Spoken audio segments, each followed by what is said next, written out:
Good day, this is Jen from the SCRD. Thank you for checking out our weekly water update for June 11th, 2020.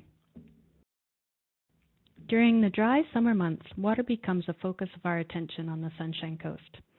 We have designed this update to share water use information, answer your questions, and even show off some of the creative ways our community practices water conservation. Let's dive in. The seasonal influences on our community's water consumption have begun. Here are the water use values for the Chapman water system, the largest water system in the SCRD. During the winter months, water consumption hovers around 10,000 cubic meters a day on this system. This is equal to 10 million liters of water used each and every day by homes and businesses from Secret Cove to the far reaches of North Road above Hopkins Landing. As we move into spring, we add additional, often outdoor water uses to our daily routines. Things like watering lawns, washing patios, and planting gardens, and the demand on our water system increases. Adding the average daily temperature, in this case from Sechelt Airport, highlights how warm, sunny days lead to a little more gardening and other outdoor water uses, and we can see the spikes on our graph. We see a similar trend across all water systems in the SCRD. Now you may be wondering what this looks like at the individual household or individual property level. We were wondering too. Using data from water meters, we calculated the average daily water use per residential property for electoral areas A through F in the SCRD. In 2020, residential water use per property has averaged 400 liters per day in the winter months, increasing to just over 700 liters per day in May. If you're curious about your water use at home, a personal water use update has been developed to share your water information with you.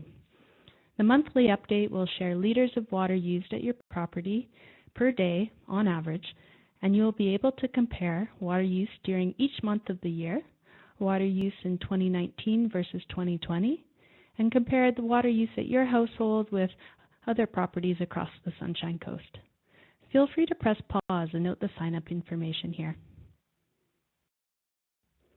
Now for our question of the week. This is one we often hear in May each year.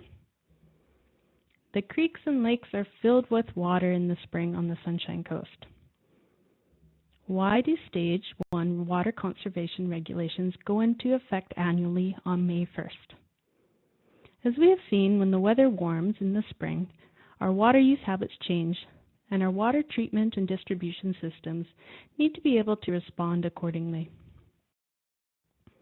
For example, here's a home that runs an irrigation system. They are following the Stage 1 water conservation regulations. We can see water use spikes on their sprinkling days, Monday, Wednesday, and Saturday. Homes that turn on their sprinklers or run a soaker hose will see similar spikes.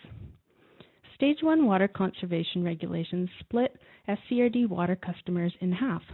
We have even and odd street addresses that have separate sprinkling days, and this spreads out these spikes and manages the peak demand on our water systems. Furthermore, our treated water supply is not instantaneous. All SCRD water sources undergo treatment before delivering the water to our homes. The SCRD water system operators test and address various water quality indicators like turbidity, color, pH, alkalinity, and treat for organisms like Giardia and Cryptosporidium. It takes approximately 115 minutes to transform creek water into drinking water.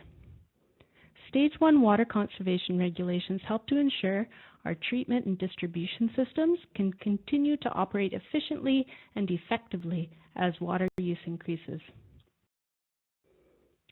So for clarity, since May 1st, all SCRD water systems from Earls Cove to Langdale have been following Stage 1 water conservation regulations.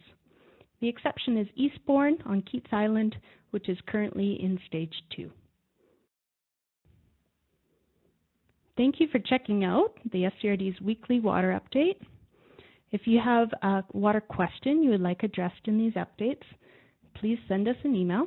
Also, if you have a great water conservation strategy you would like to share, we'd love to hear from you. And a big thank you to everyone who practices water conservation.